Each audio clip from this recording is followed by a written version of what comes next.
Ndeko Moka Benga na Magi, Balanda biso mingi dans un bar. Merci Nabino pour la confiance et fidélité. On va continuer. On a même lancé pour continuer à servir Bino Lolenge et Longo Bani. Comme vous le savez, c'est la gouvernement qui nous lelo, suite Mongo Zalité, informateur Yambakiba, tout lelo, premier ministre, paix, à continuer Koyamba, qu'est-ce qui bloque, qu'est-ce qui ne marche pas, est-ce que rapport au formateur à Salaki, Koko servir le premier ministre pour que Akoka, Bongo Kosala gouvernement, et puis nous apprenons que la classe politique est partagée, et là, de Komoussou, notamment de Kobati, Azali pour réduction à train de vie, ça veut dire réduire même le nombre de ministres, mais pourtant, de Kamere, de comment on l'appelle là, je perds son nom, Laurent Batoumona, il n'y a pas bêta qui le bien était sénégal dans le gouvernement, na taille, il y a République démocratique du Congo, c'est-à-dire avoir 50, 55, voire même 60 ministres, essentiel va représenter RDC. L'Isolo, il y a priorité à Premier ministre, et puis on va parler de la course, dans le niveau, il y a Perchoir, il y a Assemblée nationale. Est-ce que Bahati est-il favori pour ces postes? Et puis enfin, on va chuter pour parler des secrétaires des paiements des fonctionnaires en dernier lieu. Mais nous sommes Lelo. Pascal donne-nous les titres majeurs et émissions à Lelo, puisqu'il s'agit de l'actualité. Vous savez que les primaires, au moment où nous tournons cette émission, les primaires se déroulent à l'Assemblée nationale pour être union sacrée à dégager candidat unique au niveau de l'Assemblée nationale. Mais la question qui se pose, parce qu'il y a 3 candidats, entre Mbosso, Kamere et Bahati, Naninde a mérité Bongo, qu'occuper Perchoir et l'Assemblée nationale de Kolandabiso, pour répondre à la question. Et puis, on prendra le soin de partager vos avis. Partout où vous nous suivez, Pessa Makanisinayo. Mais pour en parler aujourd'hui, nous avons un invité de marque qui est cadre de l'AFDC parti cher à Modeste Bati Lukobo, Ndeko Eloge Monde Mbotenayo. Mbote Ndeko Ben. Je mérite directement d'entrer de jeu, si vous me donnez bien sûr la parole. Vous avez la parole. Nalo Banano Makamboyo Tozo Mona Nakishasa. Il s'agit de candidats gouverneurs. Oui. Et j'aimerais dénoncer ici les attaques, les insultes, les menaces dont est victime le ticket Deo Kassongo et Guy Richard Malong. Pourquoi je dénonce cela? Comme vous le savez, il y a eu quelques politiciens en mal de positionnement qui ont fait tout ce qu'ils voulaient faire pour pousser à ce que Deo Kassongo se retire de cette course.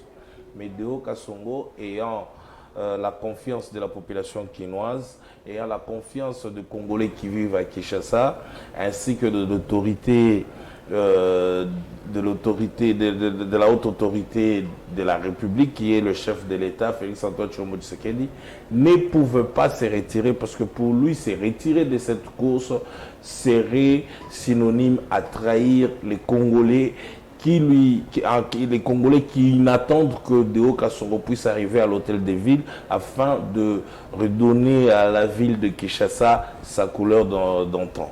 Mais vous donnez aussi la chance à Deo. Pourtant, quand on regarde ce qui se passe avec les forces politiques, on voit l'autre ticket qui est réussi à gauche, à droite, les chefs de l'État, ainsi de suite. Ça ne fait pas craindre Deo Kassongo.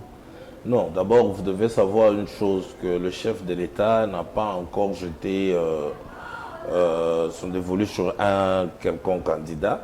Mais nous, ce que nous savons, c'est que Deo Kassongo est un monsieur travailleur, un monsieur déjà par rapport à ce qu'il a fait dans sa vie professionnelle, ce qu'il a eu à réaliser pour la population quinoise en termes de la communication et l'image publique. Nous ne voyons pas quelqu'un d'autre parmi tous les candidats qui peut convaincre le chef de l'État si ce n'est pas Deo Kassongo. Et aussi d'ailleurs, parce que vous dites qu'ils sont reçus à gauche et à droite, mais ce n'est pas ça. Qui va élire les gouverneurs? Ce sont les députés provinciaux. Et voilà, nous sommes en train d'interpeller les députés provinciaux de faire leur choix et que le choix qu'ils feront soit le choix des Quinois. Parce que les députés provinciaux, tels qu'ils sont là à l'Assemblée provinciale de Kinshasa, ils sont là pour représenter les Kinois. Donc, ce qu'ils doivent décider ne doit pas être en contradiction avec ce que les Kinois veulent. Très bien, je vous le concède, mais une question va dépasser. Certes, ce n'était pas dans l'actualité, mais on en parle.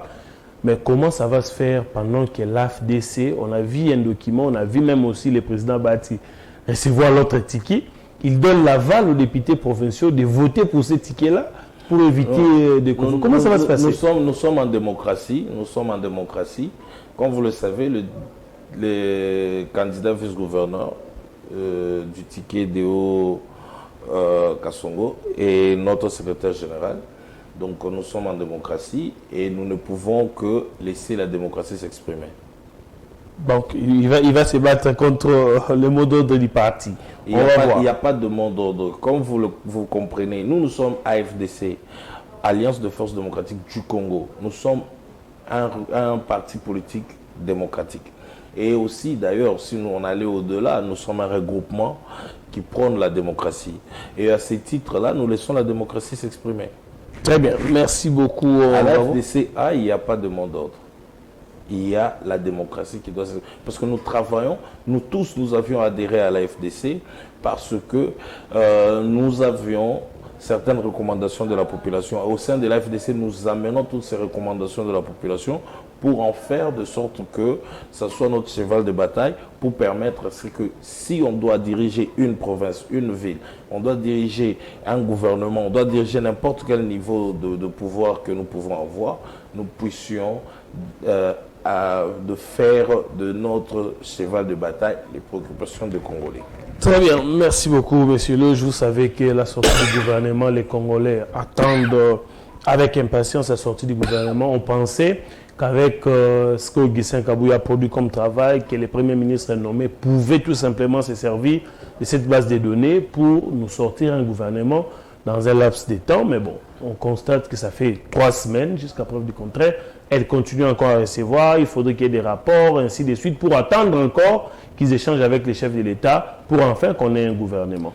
Qu'est-ce qui bloque? Non, mais je ne vois pas d'abord pourquoi les gens se préoccupent autant par rapport à la sortie du gouvernement.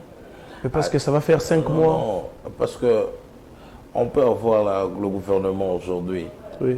Mais si on n'a pas encore de bureau définitif à l'Assemblée nationale, à quoi sert avoir un gouvernement aujourd'hui?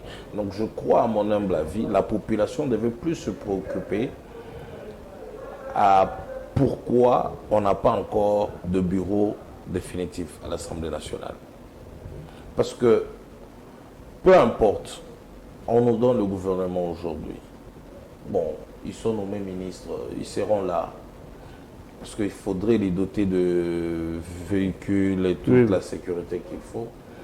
Et pendant ces temps, il y a ceux-là qui sont encore là, qui attendent la remise et reprise, mais qui bénéficient de tous les privilèges et avantages du poste. Donc, ça sera vraiment trop coûteux pour nous, au lieu d'attendre, au lieu plutôt d'être préoccupés par la sortie du gouvernement, nous devons plutôt être préoccupés par la confirmation du calendrier concernant le bureau définitif de l'Assemblée nationale. Non, mais toujours en parlant du gouvernement, vous n'avez pas l'impression que c'est comme si les fonctionnements des institutions est en arrêt total aujourd'hui? Même si vous quittez même le gouvernement, combien des ministres travaillent encore sérieusement? Est-ce qu'ils viennent encore? Tantôt ils sont à l'Assemblée nationale. Même quand vous allez au niveau des institutions provinciales, les gouverneurs ne dépendent plus, ils sont plus redevables aux assemblées provinciales, ainsi de suite. C'est comme si le pays est en arrêt total depuis l'élection du chef de l'État. Non. Et vous allez comprendre que cela n'est pas la première fois. Nous ne nous retrouvons pas dans cette situation pour la première fois. On a connu la même situation en 2019.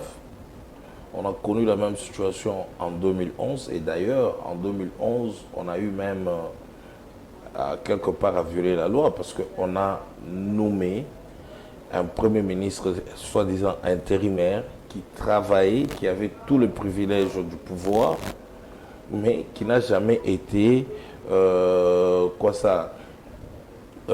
qui n'a jamais été devant les députés.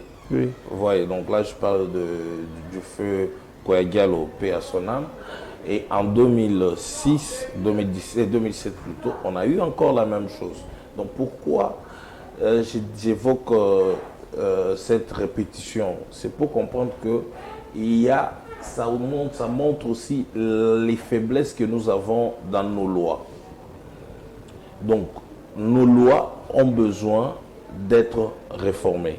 Nous devons, cette fois-ci, avoir les lois qui devront s'adapter aux réalités congolaises. Comme vous le savez, c'était la loi que nous avons ici, je parle de notre constitution, c'est une constitution des belligérants. Oui. Donc, il y avait des gens qui étaient en brousse, qui devaient venir maintenant à Kinshasa pour contrôler une parcelle de pouvoir.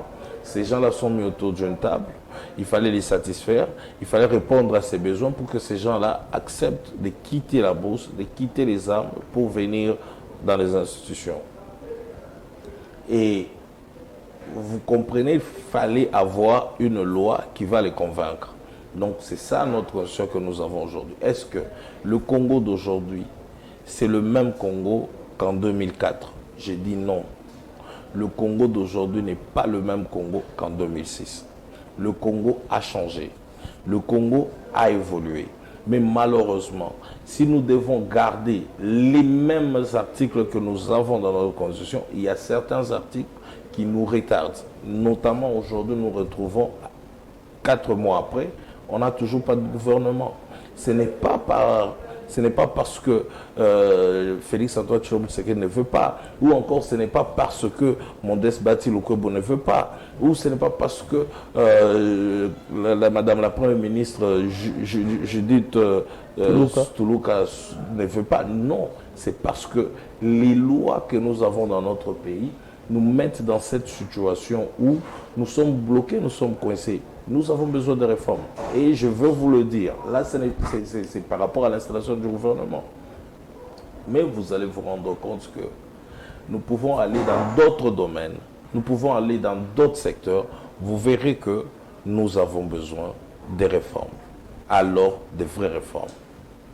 Donc, à ce stade, vous serez favorable si jamais, parce que plus d'un Congolais en parle, c'est comme si les régimes auraient besoin de toucher un tout petit peu la Constitution. Est-ce que c'est de ça que vous parlez ou des réformes qui n'ont rien à voir avec la loi fondamentale? Non, en fait, pour moi, c'est que lorsque nous nous rendons compte, vous et moi ici, nous nous rendons compte qu'il faut faire quelque chose pour permettre à ce que le mandat prochain, après les élections, que nous ne puissions pas attendre 4 mois après un gouvernement. S'il faudrait avoir un gouvernement, que cela se fasse dans 2-3 semaines, pourquoi pas. Et s'il faut toucher quelques articles de la Constitution, pourquoi pas. S'il faut toucher la loi électorale, pourquoi pas. S'il faut toucher la loi, je ne sais pas, le règlement d'ordre intérieur de l'Assemblée nationale, mais pourquoi pas. Donc, nous ne devons pas être bloqués parce que, bon, c'est comme si lorsqu'on touchait à la Constitution,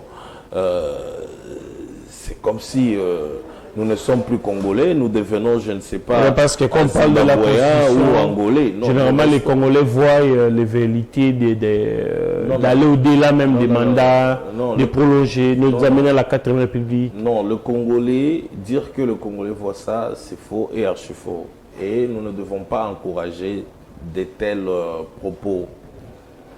Parce que nous sommes appelés à changer.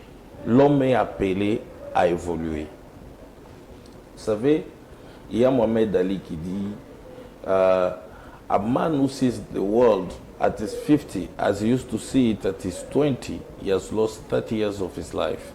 Ce qui signifie l'homme qui voit le monde à 50 ans de la même manière qu'il le voyait à 20 ans, a perdu 30 ans de sa vie. Donc vous n'allez pas prétendre à vous développer lorsque vous voulez rester encore en 2004, lorsque vous voulez rester encore en 2003 autour d'une table à Sun City. Parce que jusqu'aujourd'hui, nous sommes encore à Sun City. Parce que jusqu'aujourd'hui, tout ce que nous faisons, c'est sur base de ce qui s'est passé à Sun City. Mais nous devons à un moment donné nous dire, mais attendez, c'est comme les gens parlent aujourd'hui des FDLR. Oh, il y a des FDLR. Mais les FDLR, ils ont quel âge aujourd'hui? On ne va pas continuer chaque fois de parler des FDLR. Ça n'existe plus. Donc aujourd'hui, nous aussi, nous devons nous dire, bon, ok, après Sun City, qu'est-ce que nous avons fait? Nous avions organisé 4 cycles électoraux. Donc, du fait que nous avions organisé 4 cycles électoraux, nous sommes plus expérimentés aujourd'hui que certains pays voisins ou encore dans la sous-région. Du fait que nous sommes maintenant expérimentés, ça signifie qu'il y a eu certaines erreurs que nous devons modifier, qu'il y a eu certaines difficultés que nous devons améliorer. Et c'est à ce titre-là que nous devons le faire. Aujourd'hui ou demain, parce que ici, on est en train de parler, j'ai parlé de l'Assemblée provinciale de Kinshasa, mais vous savez que à un certain moment, nous devons nous asseoir et demander, depuis qu'on applique la décentralisation, à voir les gouverneurs, les députés provinciaux, les sénateurs, est-ce que cela nous a apporté quelque chose? Puisque vous retrouvez chaque cycle électoral, le niveau ou encore le taux de la corruption ne fait qu'augmenter. Est-ce que c'est un avantage?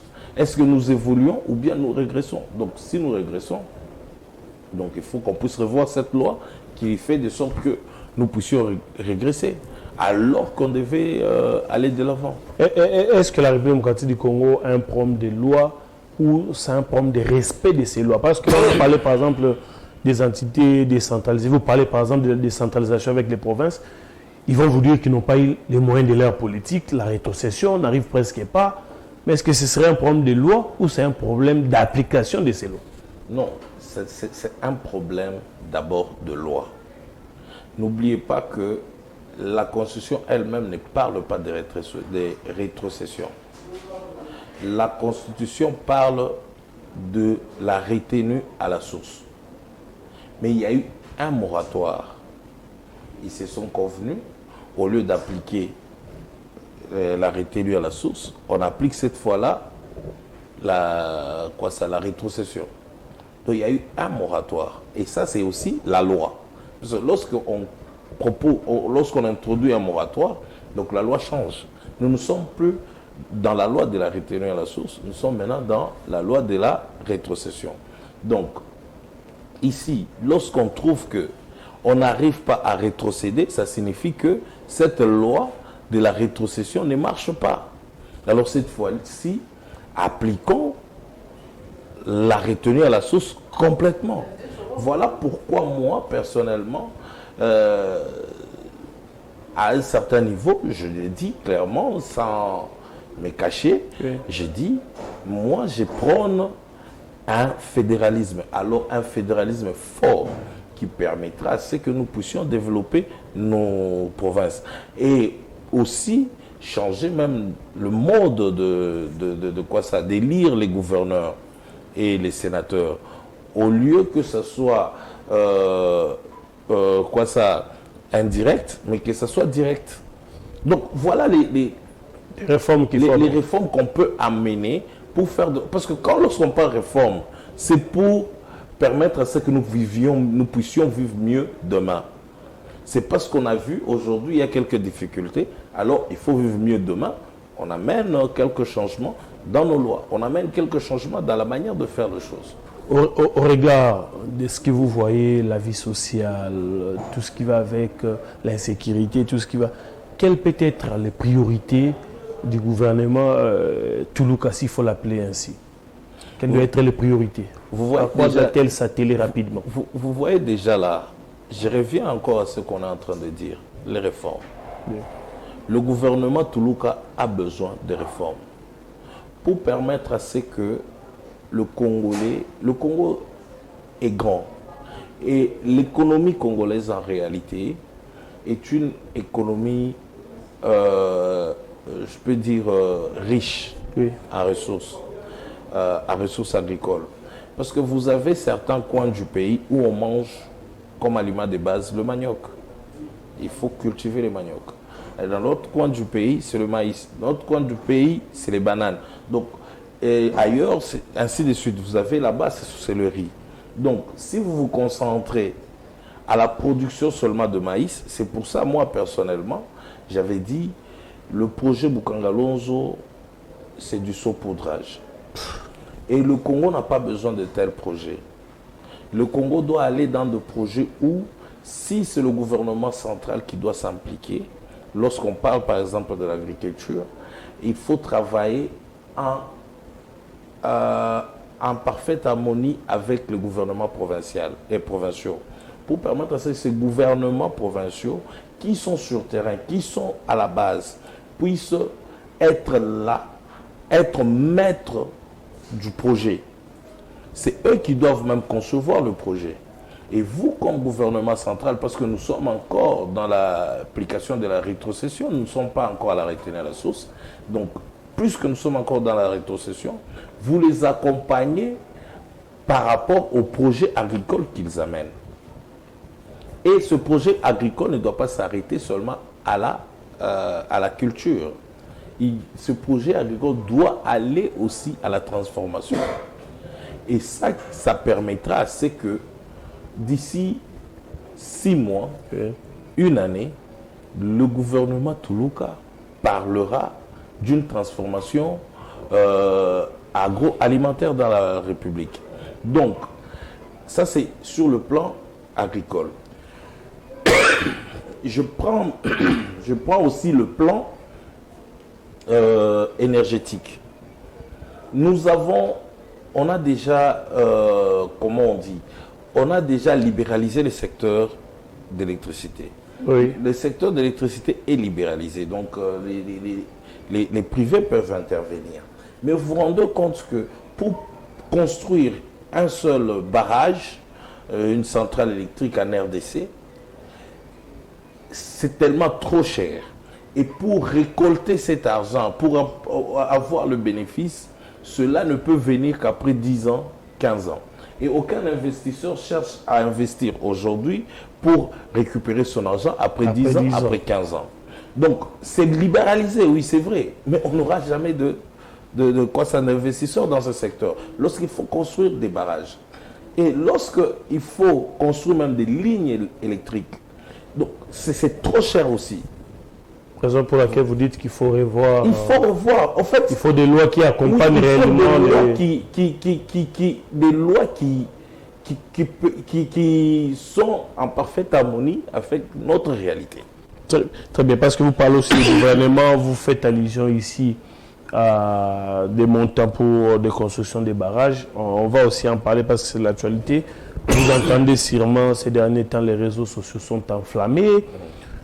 Certains journalistes dénoncent les scandales financiers. De l'autre côté, on s'explique. On dit, ben, écoutez, ce n'est pas nous. On parle d'un forage qui revient autour de 297 000 $, où on parle des forages à plus de 300 000 $, des choses comme ça. Aujourd'hui, les gens s'entrequisent, les dossiers sont sortis de l'IGF. Le ministre Nicolas Kazadi dit, c'est pas lui. Il faut voir les ministres du développement rural, ainsi de suite. Comment vous analysez tout ce qui se raconte? On parle de lampadaires pour éclairer un seul lampadaire à 5 000 $. Vous avez suivi? Qu'est-ce que vous en pensez? Bon, personnellement, lorsque je regarde... lorsque je suis... Oui, les débats. Tout ce qui s'est dit... Parce qu'on ne sait pas dire qui a la vraie version. C'est pourquoi je pose la question. Qu'est-ce que vous en pensez? Lorsque je regarde tout ce qui s'est dit,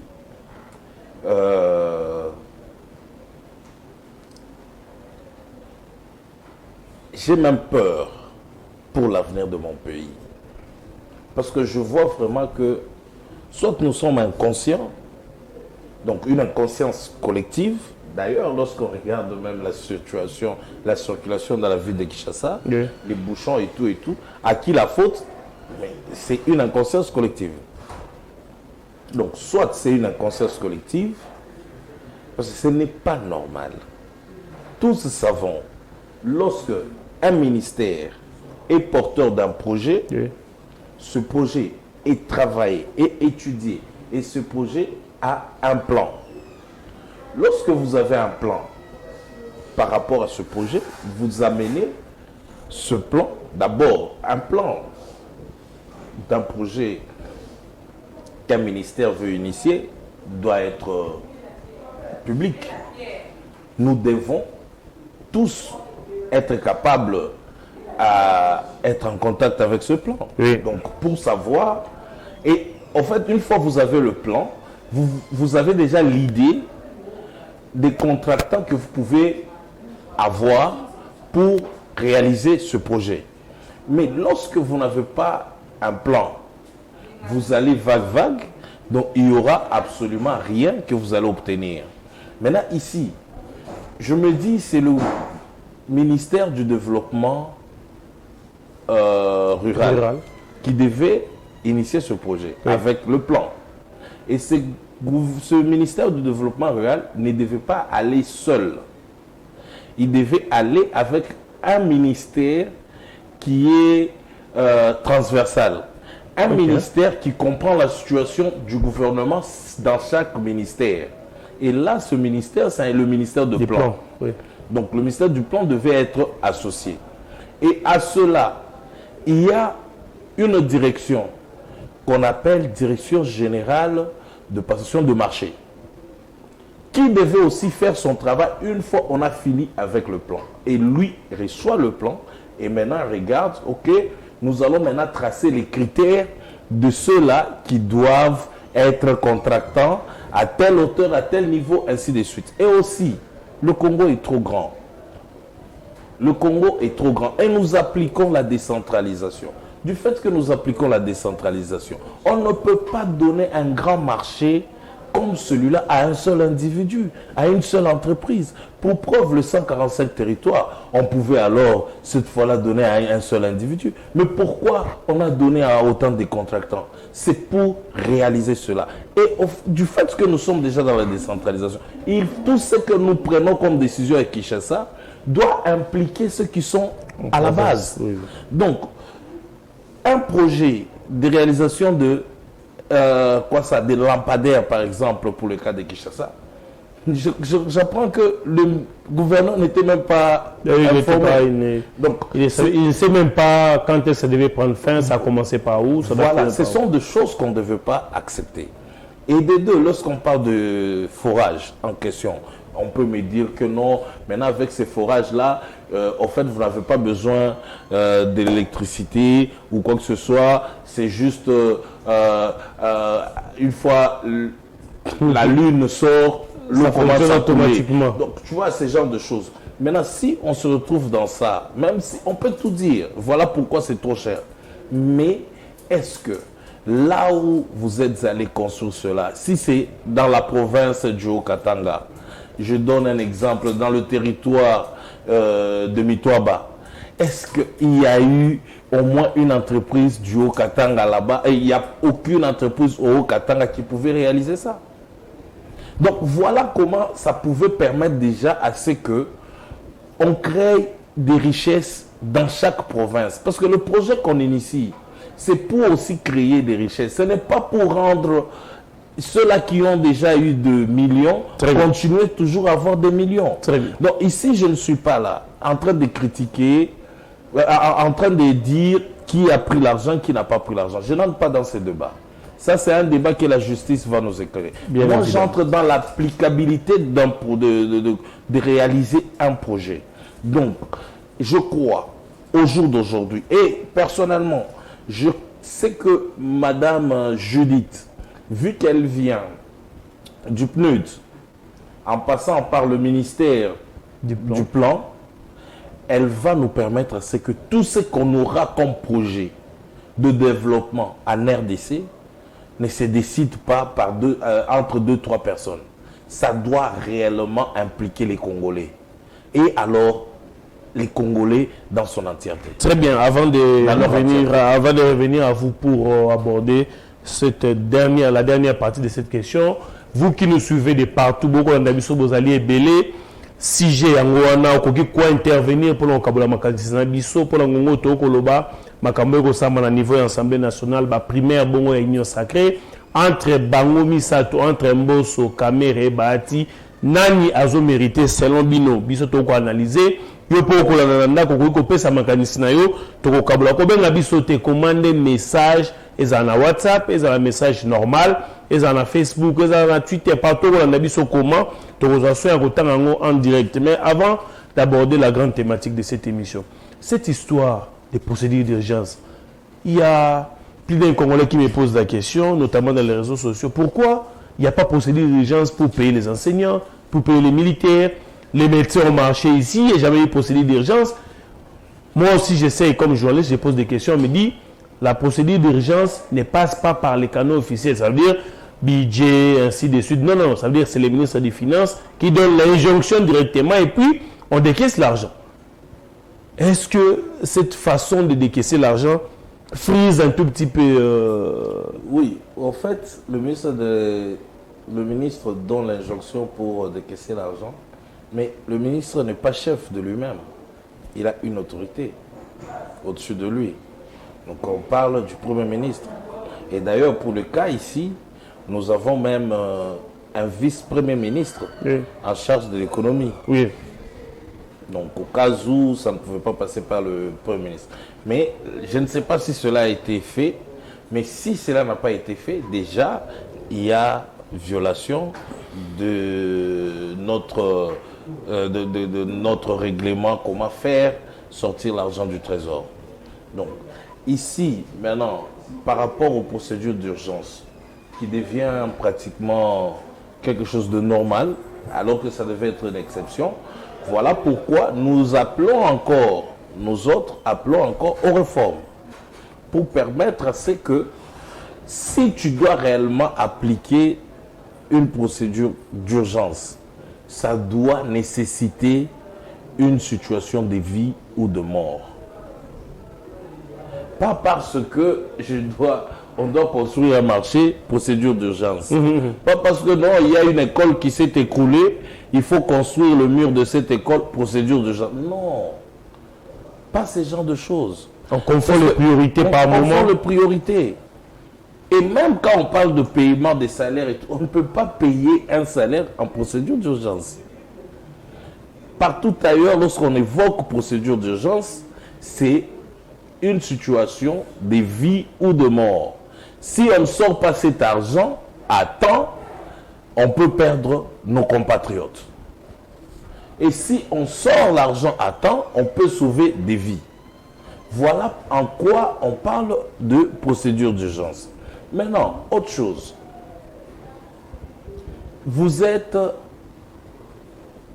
Nous sommes aujourd'hui en guerre, période de guerre. Tout ce qu'on est en train de vivre, on ne devait même pas parler de procédures d'urgence lorsqu'il s'agit de la guerre. Parce qu'il y a un budget déjà qui est là. On a parlé, c'est quoi encore? On a mis de côté 10% de notre budget national. Et ce budget-là fait quoi? Donc même si j'apprenais, parce que j'apprends dans le couloir que non, même en termes de notre défense, on est en train de sortir certains fonds en procédure d'urgence. Non, ça ne devait pas s'expliquer. Mais par exemple, ici, il y a eu pluie diluvienne, une famille, on a perdu 8 membres d'une même famille, il n'y a pas eu de procédure d'urgence. Oui, bon, là, par exemple, vous voyez, par exemple, là aussi, moi, je ne veux même pas évoquer le cas de procédure d'urgence. Nous sommes dans une province. Kinshasa, c'est une province. Le gouvernement provincial doit normalement avoir un budget pour de tels problèmes. Le gouvernement provincial doit normalement avoir tout ce qu'on peut avoir comme besoin pour permettre à ce que dans des cas pareils, nous puissions sauver des vies. Ça, c'est un. Le gouvernement national aussi, par le ministère de quoi ça, ministère des Affaires sociales, je crois. Ministère des Affaires sociales ou Affaires humanitaires, quelque chose comme ça, devait avoir son budget pour des choses pareilles. On n'a pas besoin de procédure d'urgence. Parce que là, on a déjà perdu de compatriotes. Qu'est-ce qu'il faut faire? Il faut enterrer ce compatriote. Il faut accompagner les membres des familles qui restent, qui viennent de perdre le leur. Il faut les aider. Et le gouvernement doit avoir déjà un budget pour ce genre de choses. Pas seulement le gouvernement central, mais déjà le gouvernement provincial devait faire quelque chose. L'autre fois, on avait perdu certains compatriotes à cause de câbles électriques du côté, c'est quoi encore Mitendi, oui, ouais, c'est ça. Vers les marchés là-bas. Oui, mais il ne faut pas que ça commence à nous étonner. Du genre, on se retrouve comme ça. Ah, mais là, qu'est-ce qu'on doit faire? Oh, nos procédures du genre. On n'a pas besoin de faire ça. Chaque ministère doit avoir son budget. Chaque ministère a son budget. Et chaque ministère doit travailler selon son budget lui alloué. Et maintenant, parce que vous parlez, on est encore en train de parler du gouvernement. Oui. Parce qu'il faut aussi, dans l'entrée de jeu, vous avez évoqué cela. Quoi ça? Le train de vie des institutions. On ne peut pas avoir un ministère dans lequel l'escorte du ministre pensionne beaucoup d'argent que autre chose dans le budget du ministère. Parce que lorsqu'on doit voir des gros cylindres que le ministre a, et pas seulement 2-3 voitures, comme ça peut se voir partout ailleurs au monde, mais vous voyez un cortège d'un ministre qui te porte 6 à 8 voitures. Et le personnel ça coûte énormément à l'État. Et vous arrivez à la résidence d'un ministre, mais vous croyez dans une caserne de militaires. Ça, ce sont des choses qui doivent changer. Et ça, ce sont des réformes que ce mandat doit mettre en application. Très bien, merci beaucoup. On va prendre la dernière thématique. S'il vous plaît, j'ai dit la question est posée. Répondre un contrat de finances ici signé par Nicolas Gazadi, un partenaire. Les documents utilisés et on n'a pas les détails de cet élément. C'est compliqué pour prendre un document comme ça en direct. Nous sommes très bien contrôlés par les CESAC et autres. On risque de tomber dans les diffamations. Quand vous envoyez un document comme ça, prenez le soin de mettre un petit commentaire. Ça peut nous aider. Parce que là, je suis en direct. Je n'ai pas le temps d'entrer en profondeur dans les documents. Merci beaucoup. Répondez à la question entre Mbosso Kamere et Bahati qui mérite les perchoirs de l'Assemblée nationale. Monsieur Logemonde, Vital Kamere vous dit que c'est lui l'homme idéal parce qu'il a déjà géré l'Assemblée nationale. Lorsqu'il était là, les gens étaient mis et payés, ainsi de suite. Mbosso qui arrive, qui vous dit qu'il a trouvé les mamans veuves qui étaient impayées. Lorsqu'il est arrivé, il a payé, il n'y avait pas de bis, il a fait. Pourtant, Bahati n'a pas acheté des bis, il a laissé les impayements. De l'autre côté aussi, Bahati qui signale que le président Mbosso de l'Assemblée nationale n'a pas payé les assistants parlementaires. Les bis, c'est des bis commandé depuis l'époque d'Obé Minakou. Il y a eu un peu beaucoup de choses autour de ces 3 candidatures. Quel est votre avis d'abord, avant qu'on entre en profondeur en termes de profil et de compétences de tout et chacun? Quel est votre aperçu général de ces 3 candidatures? Épargnez-moi de parler des gens qui ont fait du mal à cette République. Et laissez-moi parler de la personne qui a apporté plus à cette République. Quelle est cette personne? Le professeur Modeste Bahati Lukwebo. C'est monsieur, partout où il a été, il a amené les réformes. Et comme vous avez compris, lorsque la première ministre a reçu tous ces gens, elle parlait des réformes. Et les réformes au niveau de l'Assemblée, du gouvernement, ne peuvent avoir effet que si elles sont en symbiose avec l'Assemblée nationale. Et ici, il faut avoir à la tête de l'Assemblée nationale quelqu'un qui est porteur de réformes. Avant que Modeste Bahati Lukwebo ne soit ministre de Travail, moi j'étais encore étudiant. Personne, alors personne, rêvé, après mes études, je vais aller travailler à la CNSS. À l'époque INSS. Personne connaissait même l'ONEM.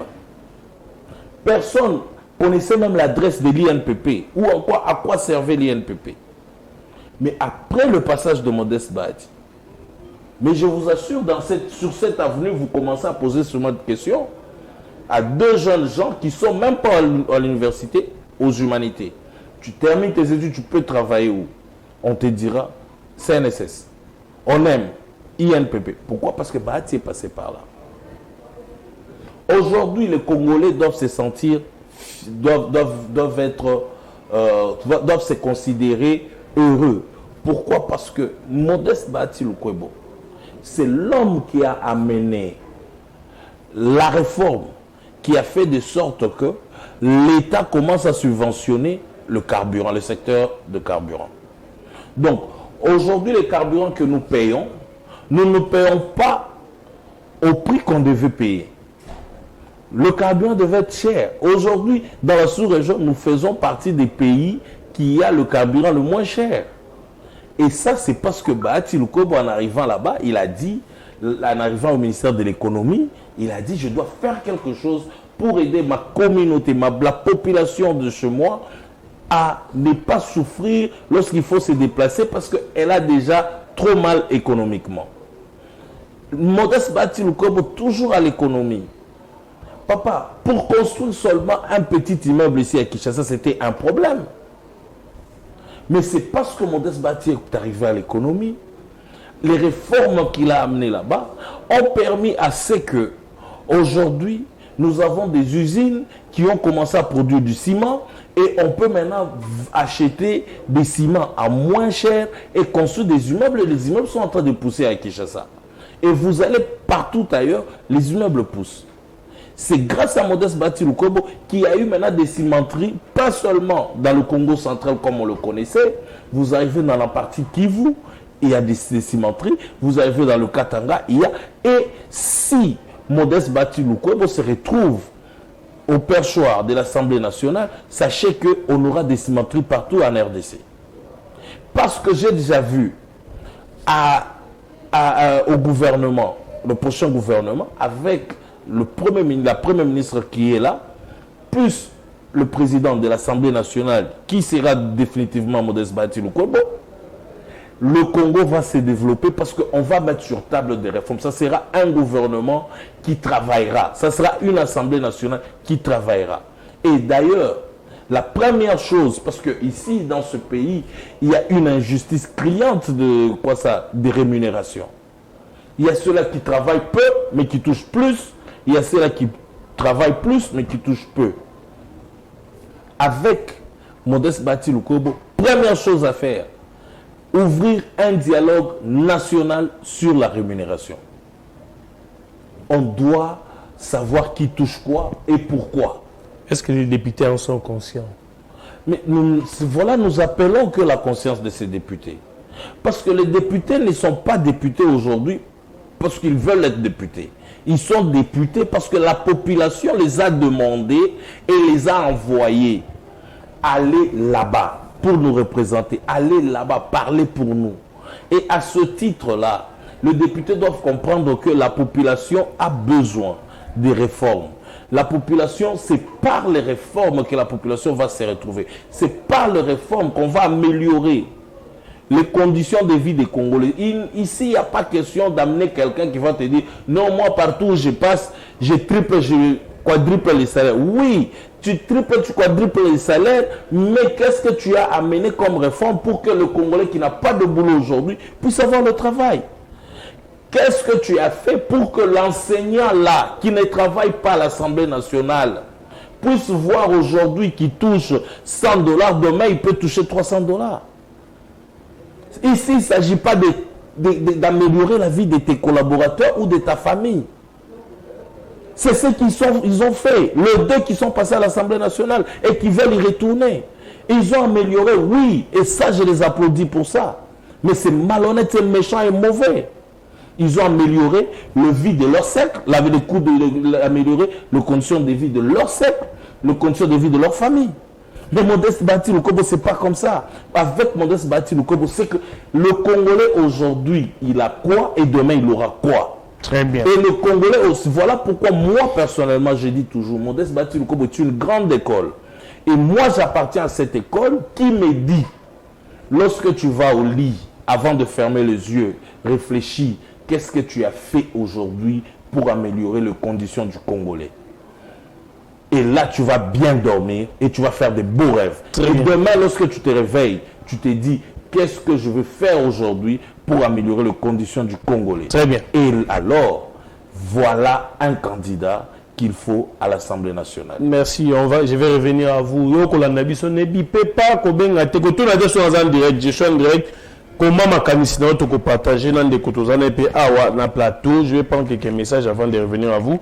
Bonjour Monsieur Ben, c'est de la part d'Embo Moulopo depuis Nikine. Mon point de vue est que le régime en place est une malédiction pour les pays parce que comment comprendre qu'Embosso qui a maintenant plus de 84 ans mais qui veut toujours briguer les pêcheurs selon moi, en plus de 3 personnes, en plus de tous ces 3 personnes ne méritent pas parce qu'ils visent leurs intérêts. On va prendre notre message avant de revenir. Bonjour à tous. Il ne faut pas parler de M. Mbosso Kodia. Ça fait longtemps qu'il est dans des postes. Qu'est-ce qu'il avait fait dans sa province d'origine? Quand vous êtes en train de parler de ces messieurs, vous êtes en train d'insulter la nation congolaise. Vaut mieux, monsieur le professeur Modeste Bahati Lukwebo. Vous n'avez pas signé les messages, cher ami. Il faut toujours signer les messages lorsque vous nous les envoyez. Très bien.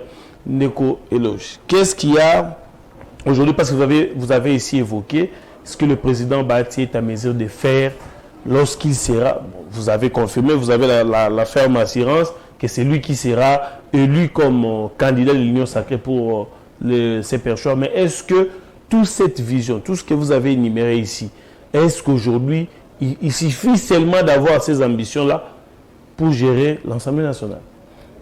Non, la première chose, il ne s'agit pas seulement d'avoir l'ambition de gérer l'Assemblée nationale ou encore c'est dévouement de diriger l'Assemblée nationale. La situation dans laquelle nous nous trouvons, il faut, en fait, j'aimerais que nous soyons vrais avec la réalité. Aujourd'hui, tel que nous sommes là, la RDC est en guerre. Nous sommes dans un pays en guerre. Pendant que nous sommes en guerre, il y a la population qui non seulement veulent de la paix, mais ils veulent à ce que le prix sur le marché baisse. Lorsqu'ils vont dans le marché, les prix baissent. Donc il faut améliorer la façon de produire le produit de première nécessité. Et troisième chose, la population veut que, au lieu de mourir alors qu'il a été amené à l'hôpital lorsqu'il était malade, arrivé à l'hôpital, il n'y a pas de médicaments, cette fois-ci qu'on trouve des médicaments. Maintenant, devant toute cette complexité de choses, nous ne pouvons pas répondre aux attentes de la population avec les articles que nous avons aujourd'hui qui permettent à ce qu'on gère le gouvernement. Donc il faut des réformes dans tous les domaines. Ici, lorsque je parle de réformes, les gens doivent bien me comprendre. Je ne parle pas à ce qu'on change le mandat du président de la République. Je ne parle pas à ce qu'on puisse faire de sorte que, après tous les 10 ans, on doit... Non, je ne suis même pas dans cette histoire de mandat. Je suis dans la réforme de la gestion de la République. La réforme de la gestion de la République, c'est qu'on va faire de sorte que permettre au gouvernement de travailler librement et dans le calme pour permettre à ce que la population puisse voir son quotidien s'améliorer. Et cela peut se faire, voir la Première ministre qui est là. Vous lui mettez deux autres candidats, je vous assure, la Première ministre ne fera aucun travail. On va encore pleurnicher, on va encore demander à ce qu'elle puisse démissionner. Donc ici, la Première ministre est là, compétente qu'elle est là, elle a besoin d'un président de l'Assemblée nationale compétent et porteur de réformes. Voilà, en une minute, que dites-vous de ceux qui pensent que Bahati au perchoir de l'Assemblée nationale va faire obstacle à des propositions de loi venant de la majorité, les idées, car par exemple aujourd'hui l'IDPS, les présidents de la République, certains pensent que Bahati fera obstacle. Que dites-vous à ces... Non. Lorsque ça ne va pas dans le sens à aider le chef de l'État à concrétiser ou réaliser la vision du chef de l'État, bien sûr, il fera obstacle à ce genre de proposition de loi. Mais lorsque ça va dans le sens à accompagner la vision du chef de l'État, à permettre à ce que le gouvernement réalise la vision du chef de l'État, mais pourquoi il va bloquer cela? Parce que c'est pour ça qu'il veut prendre le perchoir. C'est pour ça, c'est pour servir le peuple congolais. Très bien. C'est pour servir la population. Très bien. Bonjour, Monsieur Ben. Donc, en RDC, il y a qu'un Mbosso Kamere Bahati seulement pour le perchoir de l'ensemble. Vraiment, c'est pourquoi il y a que des blocages dans tous les ministères, surtout le ministère de l'enseignement 00. Tony Mwaba donne l'enseignant 396 000 francs congolais. Il annonce 700 000 dans les listings présidentiels. Vraiment un pays des lois sans suivi. Je n'ai pas compris comment on annonce notre montant dans les listings et puis on vous paye un autre. Bonjour papa. Makambo Oyo na zana posa na loba et gozala bien na loba yango na plateau na yo jour koyambanga. Je n'ai pas signé les messages. On ne sait pas à qui on parle. Très bien. Merci. Ne nous envoyez pas les audios. C'est compliqué. On ne sait pas écouter les audios. Uniquement les messages. Ne nous appelez pas aussi. Nous sommes arrivés presque à la fin des coéloges. En 1 minute 30, qu'est-ce que les Congolais doivent retenir? Et même les gens qui nous suivent du côté de l'Assemblée nationale, qu'est-ce qu'ils doivent retenir exactement? J'ai confiance à nos élus, nos honorables députés. J'ai vraiment confiance qu'ils vont faire le choix que la population congolaise attend. Et ce choix, c'est le choix de la réforme. C'est le choix qui permettra à ce que Madame la Première ministre accomplisse la mission lui donnée par le chef de l'État. C'est le choix de Modeste Bahati Lukwebo. Très bien, je vous remercie. Merci d'avoir répondu à notre invitation. Je rappelle que vous êtes venu expressement, vous étiez déjà à l'hémicycle pour assister réellement à ces élections primaires. Nous avons aujourd'hui adapté un modèle américain. En RDC, on va voir ce que ça va donner en termes d'organisation. Est-ce que tout le monde sera satisfait? Est-ce qu'il y aura réellement la transparence? Est-ce que tous les partis, personne ne va revenir après pour se plaindre? On va prendre ce dernier message pour terminer cette émission. Bonjour l'émission. Parmi les 3 candidats, Lambo soyez déjà éliminé. Pour na âge naye, wana, à kozala na souci, yabiso ba GNT. Les 2 qui sont restés, VK Bahati, leur bilan, Nde Ekoloba. Flo. Merci beaucoup de nous avoir suivis. Restez branchés au programme d'Efface Télévision. On se retrouve très prochainement pour un tout nouveau numéro d'Efface au Congolais. Au revoir.